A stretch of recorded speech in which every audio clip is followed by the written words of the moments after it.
बिस्मिल्लाहिर्रहमानिर्रहीम और अस्सलाम वालेकुम। 14 अक्टूबर और पाकिस्तान में पीर की सुबह। आज अभी तक की अहम खबरें और मेरा तज्जिया। सबसे पहले आपको लेकर चलते हैं इस्लामाबाद, ताकि आपको अपडेट दे सकें कि इस्लामाबाद में मौजूदा सूरत हाल क्या है। क्योंकि एक तरफ एससीओ की कॉन्फ्रेंस है, आपको पता है, दूसरी तरफ इमरान खान साहब के साथ हर किस्म का राब्ता मुनक़ता किया है। ना वकील, ना फैमिली, ना पार्टी में से कोई, ना डॉक्टर, कोई भी नहीं मिल सकता। और पूरी दुनिया को इमरान खान साहब की ज़िंदगी को लेकर और उनकी सेहत को लेकर बहुत गहरी तशवीश है। और तीसरी तरफ आपको पता है कि पाकिस्तान तहरीक इंसाफ ने डी चौक के अंदर मुजाहरे का ऐलान कर रखा है इसी तनाज़र में।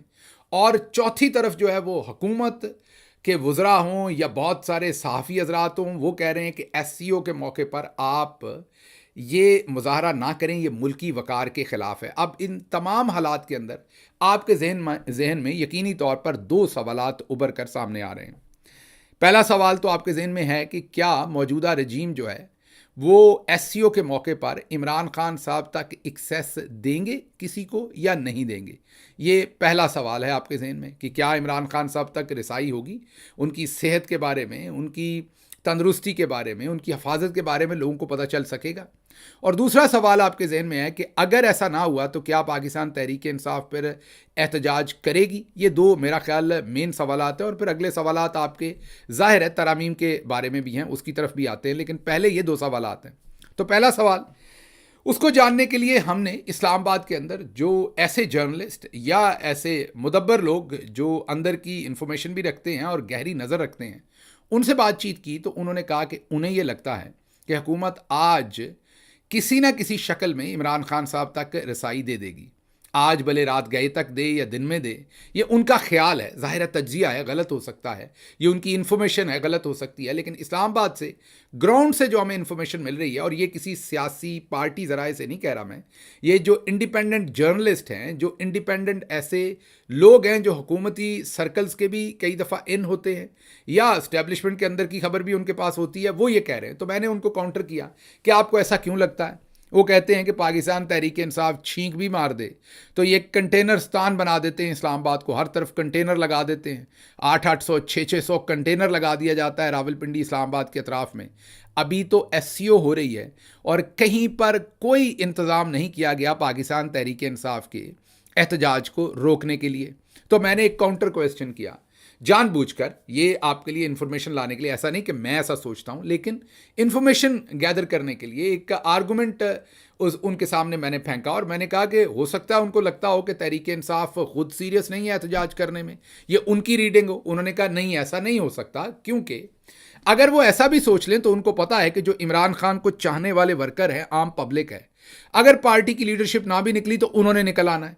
तो इस हालात में उन्होंने कंटेनर लगाने ही लगाने थे, ये इंतज़ामात उन्होंने करके रखे होने थे। अगर उन्हें ज़रा सा भी डर होता कि यहाँ पर एहतजाज हो जाना है, तो उनका जो ये कंफर्ट है, उनका ये जो कॉन्फिडेंस है, इसका मतलब ये है कि वो रसाई देना चाहते हैं, रसाई देंगे, लेकिन देंगे लास्ट मिनट पर, ताकि किसी किस्म का कोई और काम ना हो सके और उसके बाद कोई और एहतजाज की कॉल ना दे सके। लास्ट मिनट पर रसाई दें और फिर एहतजाज की कॉल ख़त्म करवाएं, क्योंकि पार्टी ने ऑलरेडी कंडीशनल ये जो एहतजाज की कॉल दी हुई है कि अगर रसाई दे दी तो फिर हम एहतजाज जो हैं वो डी चौक में नहीं करेंगे। तो ये तो पहले सवाल का कुछ ना कुछ आपको जवाब मिल ही गया होगा कि 80-90% चांसेस हैं कि इमरान खान साहब तक रसाई दे दी जाएगी आज किसी भी वक्त, क्योंकि जो इनके इंतज़ामात हैं और जो तमाम इनकी बॉडी लैंग्वेज है और तमाम इनकी जो फील है अंदर और बाहर से जो हमने पता की, उससे लगता है कि ये रसाई देंगे। अब दूसरी तरफ आते हैं कि अगर इन्होंने रसाई ना दी तो फिर क्या एहतजाज होगा। उस सवाल का जवाब यह है कि बिल्कुल होगा। उसकी वजह यह है कि पब्लिक में इतनी गहरी तशवीश है। जो कुछ पहले इमरान खान साहब के साथ किया जा चुका है, जिस तरीके से असैसिनेशन अटैम्प्ट्स उनके ऊपर की जाती रही हैं, अब पब्लिक किसी किस्म का रिस्क नहीं लेना चाहती। पार्टी अगर एक कदम पीछे भी होगी तो पब्लिक 2 कदम आगे होगी, और आप देखेंगे कि पब्लिक फिर फलांग जाएगी हर चीज़। तो इसलिए पब्लिक पहुंच जाएगी डी चौक। इसलिए एहतजाज तो हर सूरत होगा, और उसका आप ये सोच भी नहीं सकते कि एहतजाज की तो मैं आपको बता दूं, बल्कि कि 15 अक्टूबर को ही लंदन के अंदर भी हमारी जो तंजीम है, वहाँ का चैप्टर है, वो एहतजाज कर रहे हैं। और उसी दिन मानचेस्टर में भी एहतजाज हो रहा है। और एन उसी दिन 3 बजे पाकिस्तानी जो एम्बेसी है वाशिंगटन डीसी में, उसके सामने भी एहतजाज हो रहा है अमेरिका के अंदर। तो अगर आप देखें और भी बहुत सारी जगहों पर एहतजाज हो रहा है, लेकिन ये मैं 3 जगह तो आपको बता रहा हूँ कि बरतानिया में 15 तारीख को लंदन में भी एहतजाज हो रहा है, जो जाहिर है वहाँ भी पाकिस्तानी एम्बेसी के सामने, और मैनचेस्टर में कॉन्सुलेट के सामने पाकिस्तानी, और वाशिंगटन डीसी अमेरिका में 3 बजे दोपहर जो है वो पाकिस्तानी एम्बेसी के सामने एहतजाज हो रहा है। और जाहिर है ये एहतजाज अगर इमरान खान साहब को रसाई दे भी दी फिर भी ये एहतजाज जारी रहेगा, ये एहतजाज होगा 15 अक्टूबर को हर सूरत, क्योंकि ये जो पाकिस्तान के अंदर फस्तायत है, ह्यूमन राइट्स की वायलेशंस है, जाहिर है ये एहतजाज उसके लिए भी आवाज़ बुलंद करने के लिए किया जाएगा। और इमरान खान साहब की जो सेहत के बारे में सबको तशवीश है उसके लिए तो ये एहतजाज है ही है। तो अब इन हालात के अंदर ये दोनों चीज़ों के मैंने आपको जवाब देने की कोशिश की। एक तो ये कि हुकूमत क्या कर रही है और हुकूमत क्या करना चाहती है, और दूसरा पाकिस्तान तहरीक इंसाफ या एहतजाज की सूरत हाल ओवरऑल क्या है। अब चलते हैं अगली खबर की तरफ, जो आपका अगला सवाल है तरामीम के सिलसिले में कि तरामीम होंगी या नहीं होंगी।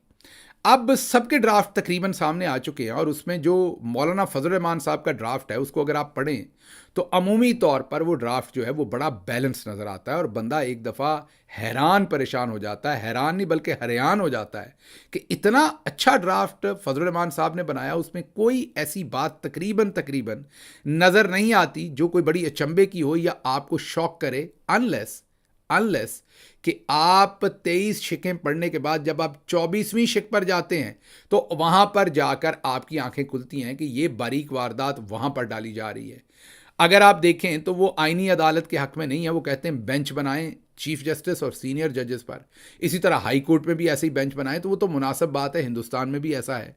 लेकिन इनकी जो 23 शिक्के हैं वो सब नॉर्मल है, सब अच्छा है, कोई अचंभे की बात नहीं है। लेकिन जब 24वीं शिक पढ़ते हैं तो उसमें बड़ी इंटरेस्टिंग बात है। उसमें इंटरेस्टिंग बात यह है कि जो आर्मी चीफ और दूसरे सर्विसेज चीफ हैं उनकी जो एक्सटेंशन है वो उन्होंने कहा है कि आर्मी एक्ट के मुताबिक की जाए। ये तो चले मामला जो है जब जनरल बाजवा की एक्सटेंशन हुई थी उस वक्त थोड़ा सा तय हो गया था कि आर्मी एक्ट के अंदर होगा, लेकिन अब ये इसे 2/3, उस टाइम तो जाहिर है पार्लियामेंट के एक्ट के तहत ये काम कर दिया गया, अब इसको 2/3 अक्सरियत के साथ पास करवाकर आइन का हिस्सा बनवाया जा रहा है, स्टैंप लगवाई जा रही है ताकि दोबारा कोई चेंज ना कर सके। लेकिन इसमें भी एक बारीक वारदात है, वो ये है कि अगर ऑन पेपर ही आप देखें कि अगर कोई भी जो वक्त का वज़ीर आज़म है वो आर्मी चीफ से खुश नहीं है, एयर चीफ से खुश नहीं है, नेवल चीफ की परफॉर्मेंस से खुश नहीं है, और उन्हें लगता है कि ये अपनी कोई भी इनमें से अपनी पोजीशन के ऊपर दुरुस्त परफॉर्म नहीं कर रहा, तो भले असल में वो ऐसा ना कर सके, नवाज शरीफ साहब ने करने की कोशिश की थी, उनके साथ क्या हुआ वो आपने देख लिया था, तो भले वो असल में ऐसा ना कर सके, लेकिन कम अज़ कम पेपर के ऊपर उनके पास ये पावर मौजूद थी कि वो आर्मी चीफ को या सर्विसेज चीफ्स में से किसी को भी हटा सकता है। अब फजल रहमान साहब का ये जो ड्राफ्ट है उसमें बारीक वारदात ये डाली गई है कि अब प्राइम मिनिस्टर से ये हक छीन कर पार्लियामेंट की एक कमेटी को दिया जा रहा है। अब पार्लियामेंट की जो कमेटी है उसमें अपोजिशन के लोग भी होंगे और हुकूमत के लोग भी होंगे, ना नौमन तेल हो ना राधा नाचे। मतलब कि अगर वज़ीर आज़म को लगता है कि सर्विसेज चीफ में से, मतलब army chief, air chief, naval chief या चेयरमैन जॉइंट चीफ जो हैं, उनमें से कोई भी ठीक दुरुस्त परफॉर्म नहीं कर रहा और उन्होंने उसको हटाना है, तो पहले वो उस कमेटी के सामने आए वज़ीर आज़म साहब, आकर बताएं कि उन्होंने क्यों हटाना है, और फिर वहां पर फैसला होगा।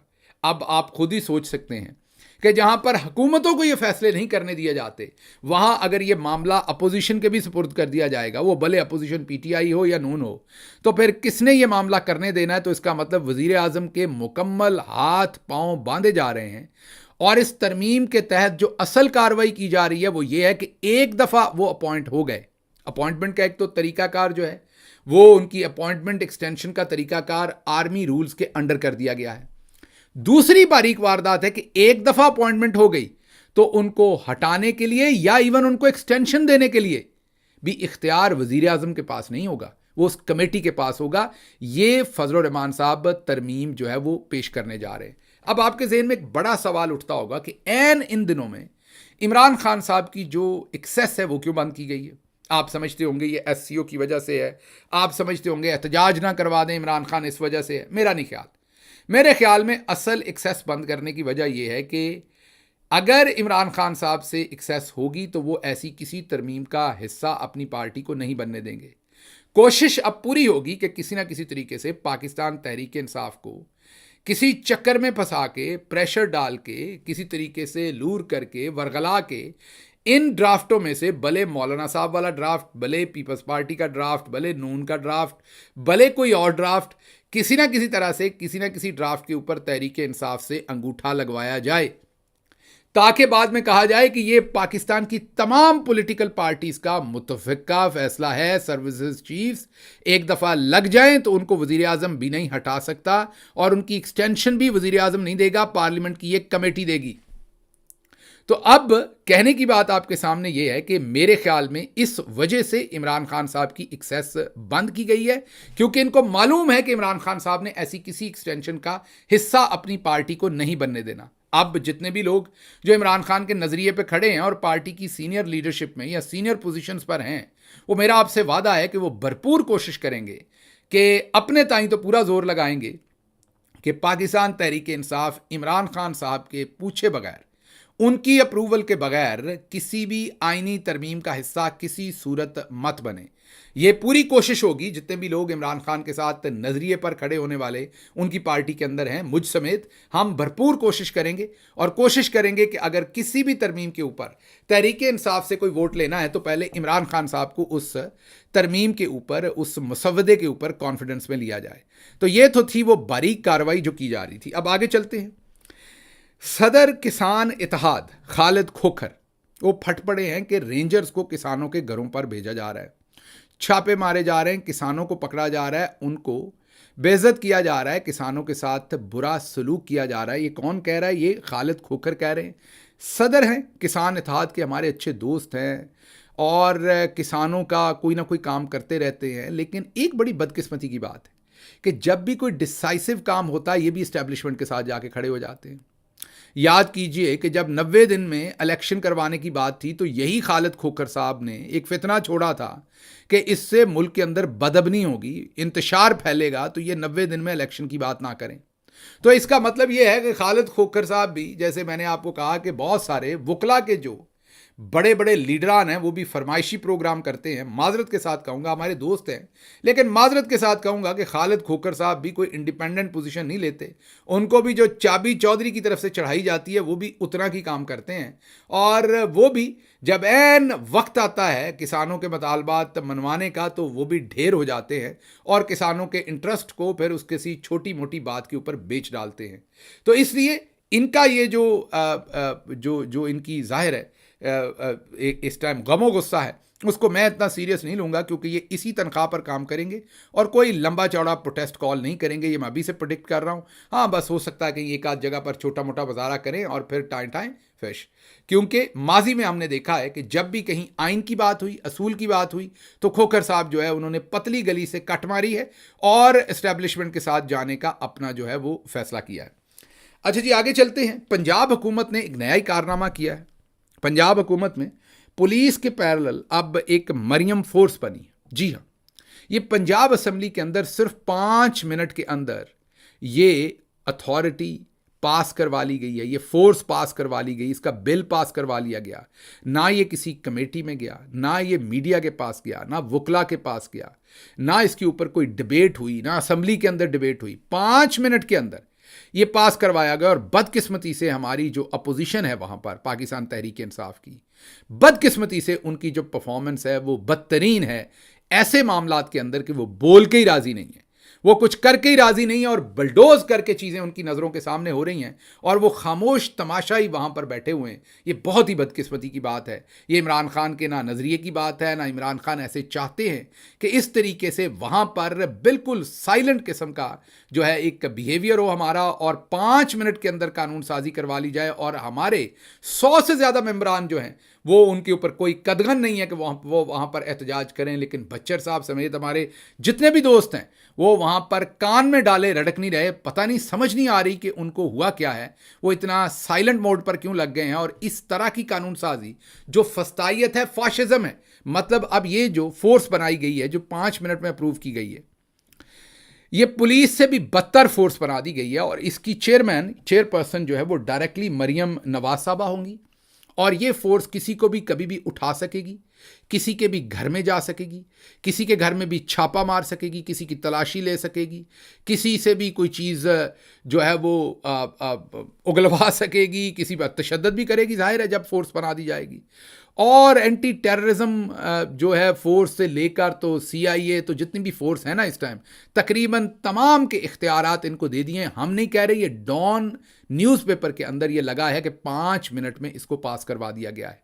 ये जहां जहां ये पाकिस्तान के सूबे पंजाब के लिए शर्मिंदगी की बात है, जहां ये इंडिपेंडेंट जर्नलिज्म के लिए शर्मिंदगी की बात है, ये इंसानी हकूक़ की तंजीमों के लिए शर्मिंदगी की बात है, वहाँ मैं बिल्कुल बग़ैर अपने वर्ड्स मिन्स किए कहूँगा कि पाकिस्तान तहरीक इंसाफ की जो पंजाब के अंदर असम्बली के अंदर क़यादत है, ये उनके लिए भी इंतहाई शर्मिंदगी की बात है कि उनके होते हुए वो सन्नाटे पे साइलेंट मोड पे लगे हुए हैं और ये सब कुछ वहाँ पर हो रहा है। आगे चलते हैं जी। अगली खबर ये है कि मरियम नवाज साहबा हमेशा बलोच स्टूडेंट्स के लिए, बलोच मिसिंग पर्सनस के लिए बोलती थी, लेकिन जब वो हुकूमत में नहीं थी, जब से हुकूमत में आई हैं ना उन्हें बलोच याद हैं, ना मंजूर पश्तीन याद हैं, ना उन्हें किसी भी तरह से जो मिसिंग पर्सन है वो याद हैं। अब मुकम्मल सन्नाटा है, बाजी इस तरफ ना देखती हैं ना बयान देती हैं। अगली खबर आपके सामने रखेंगे कि खुशखबरी देता हूँ, आईनी तरमीम में हमारे सूबे का नाम तब्दील हो जाएगा और इसका नाम खैबर पख्तूनख्वा से सिर्फ पख्तूनख्वा रख दिया जाएगा, खैबर को साथ से हटा दिया जाएगा। ये एमल वली जो आजकल आपको पता है कि इस्टेब्लिशमेंट के टाउट हैं और इस्टेब्लिशमेंट ने उन्हें, वो रहने वाले KP से हैं लेकिन इस्टेब्लिशमेंट ने उन्हें सेनेटर बनाया हुआ है बलूचिस्तान से, शायद उनकी यही कीमत थी। और कल जब वो मिलने गए थे मंजूर पश्तीन साहब से, तो जो मैं बार बार आपके सामने थीसिस रख रहा हूँ कि मंजूर पश्तीन साहब दिखने को तो बहुत इंडिपेंडेंट लगते हैं, जो वो बयान दे रहे हैं वो भी पाकिस्तान मुखालिफ हैं, वो बयान भी एक आज़ाद मुल्क डिक्लेयर तकरीबन वो कर रहे हैं और वो मुसल्लह अफवाज को वो कुछ कह रहे हैं जो कोई और ख्वाब में भी कह दे तो उसको ख्वाब में ही उठा कर ले जाएं। लेकिन मंजूर पश्तीन साहब को कोई हाथ नहीं लगा रहा, बल्कि स्टैब्लिशमेंट के टाउट एमल वली जब उनको मिलने जाते हैं तो हाथ चूमते हैं एक दूसरे के। तो इसका मतलब वो जो मैं बार बार आपके सामने बात रख रहा हूं कि बुनियादी तौर पर ये इस्टेब्लिशमेंट का छोड़ा हुआ शोशा है। जो कुछ उन्होंने कराची में किया, जो कुछ उन्होंने फिरका वारियत में पंजाब में किया, अब वही कुछ बदकिस्मती से खैबर पख्तूनख्वा में करवाया जा रहा है और इमरान खान को खैबर पख्तूनख्वा में कमज़ोर करने के लिए मंजूर पश्तीन साहब को वहाँ पर उतारा जा रहा है और उनको इजाज़त दी है कि आप हम पर तनकीद करें। याद कीजिए, जावेद हाशमी साहब ने बताया था कि उन्हें मुल्तान से या लाहौर से सेक्टर कमांडर ISI ने राब्ता किया था कि हम आपको इलेक्शन भी जितवाएंगे और आप हम पे तनकीद भी कर सकते हैं जितनी दिल करे, लेकिन शर्त यह होगी कि जब डिसाइसिव कोई पोजीशन होगी तो वहां आप हमें वोट करेंगे। तो बाकी आप हम पर तनकीद करें, आप जो मर्जी कहें, हम आपको इजाज़त देते हैं। तो अब मंजूर पश्तीन से भी यही डील हुई लगती है कि आप मिलिट्री पर जो तबर्रा दिल करता है बोलें, पाकिस्तान पर बोलें आप, ताकि जब इतनी एंटाई फौज बात करेंगे, एंटाई इस्टेब्लिशमेंट करेंगे, तो जो KPK का आम मासूम शहरी है वो लसानियत के नाम पर, पश्तून होने के नाम पर आपके साथ जुड़ जाएगा और इस तरह से इमरान खान को वहां वीक कर लेंगे और आपको वहां पर मजबूत कर लेंगे। तो ये मेरे ख्याल पूरी की पूरी गेम है। बहरहाल खबरें और भी थी, लेकिन यहां से मैंने आपसे इजाज़त लेनी। एक बड़ी इंपॉर्टेंट खबर है, सलमान खान को अब हिंदुस्तान के अंदर कत्ल करने की धमकियां हैं। वो सारी क्या खबर है उसको आज के पंजाबी व्लॉग में कवर करेंगे। मुझे यहां से इजाज़त दीजिए। अल्लाह आपका हामी और नासिर हो। पाकिस्तान जिंदाबाद।